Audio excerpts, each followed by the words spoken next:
Our scripture reading this morning comes from Luke chapter 20, beginning with the 27th verse. Some of the Sadducees, who say there is no resurrection, came to Jesus with a question. "Teacher," they said, "Moses wrote for us that if a man's brother dies and leaves a wife but no children, the man must marry the widow and have children for his brother." Now there were 7 brothers. The first one married a woman and died childless. The second and then the third married her, and in the same way the 7 died, leaving no children. Finally, the woman died too. Now then, at the resurrection, whose wife will she be, since the 7 were married to her? Jesus replied, "The people of this age marry and are given in marriage. But those who are considered worthy of taking part in that age and in the resurrection from the dead will neither marry nor be given in marriage, and they can no longer die, for they are like the angels. They are God's children, since they are children of the resurrection. But in the account of the bush, even Moses showed that the dead rise, for he calls the Lord the God of Abraham, the God of Isaac, and the God of Jacob. He is not the God of the dead, but the God of the living, for to him all are alive." Some of the teachers of the law responded, "Well said, teacher," and no one dared to ask him any more questions. This is the word of the Lord. Thanks be to God. We just read about Jesus and the Sadducees. You know, we don't know much about the Sadducees from the Bible, except what Luke tells us right there, and that they were. We know more about the Sadducees from Roman history. We know from Luke that they did not believe in the resurrection, which essentially meant they believed in only this life. But the Romans told us more about that.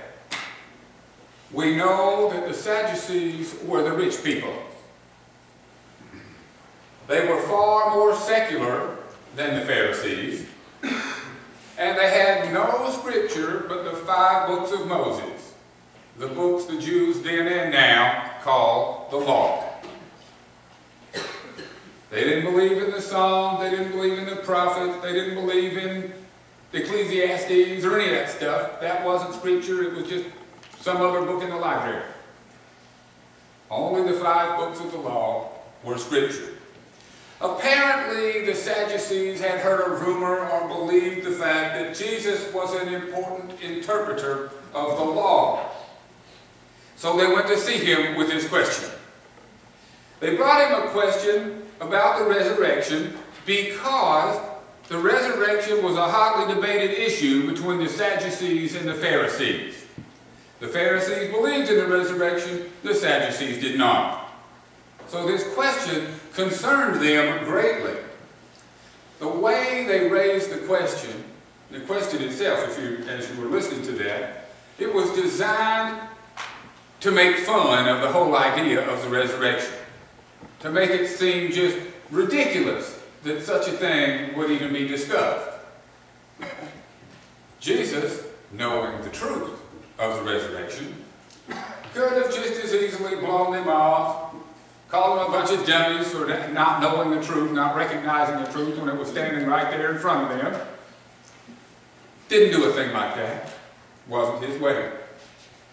He just told them that what we see and do now in this life is so different than life in the resurrection as to make any comparison null and void.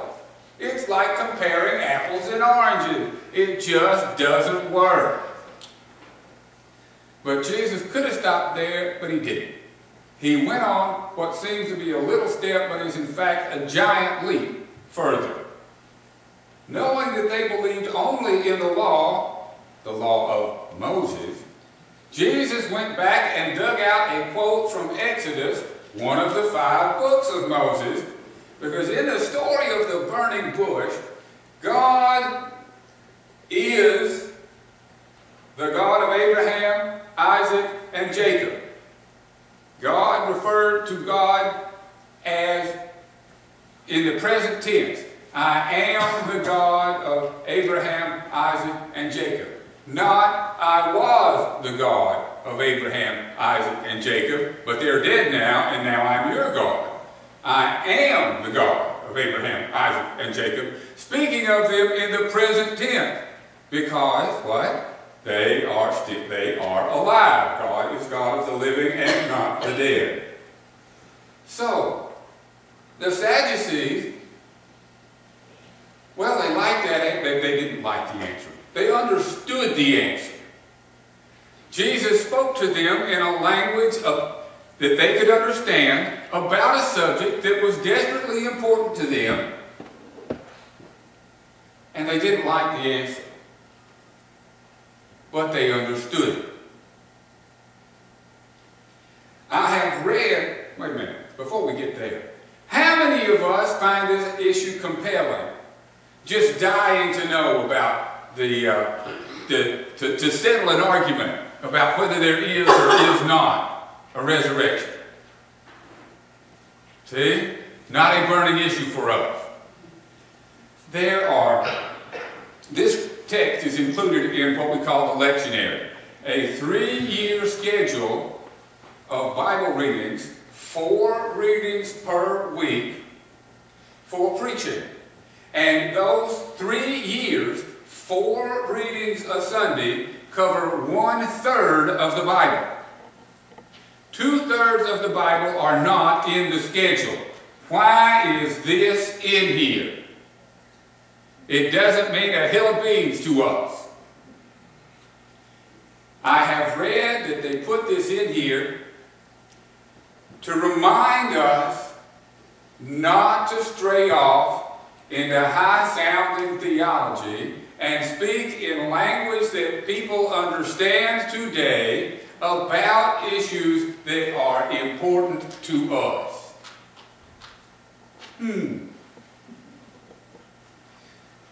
For several weeks now, I have been visiting Sunday school classes. To say which one I like, or like best, could be impolitic, so we're not going there. I was particularly glad to be in the Sunday school class that I was in last week, because of the discussion that arose there on that day. In the discussion, I can't remember if the question was actually posed this way or not, but the thought was there anyway. Because the question that came to me from that discussion was, what does God hate? Who, not what, but who does God hate? Well, the Sunday school class batted that around a little bit, but it didn't take them long to come to the decision that God does not hate anybody. God may have certain behaviors that God finds even detestable, but all people are loved by God. God does not hate anyone. Now, this question is a large question, and it should be, if it's not, a large question.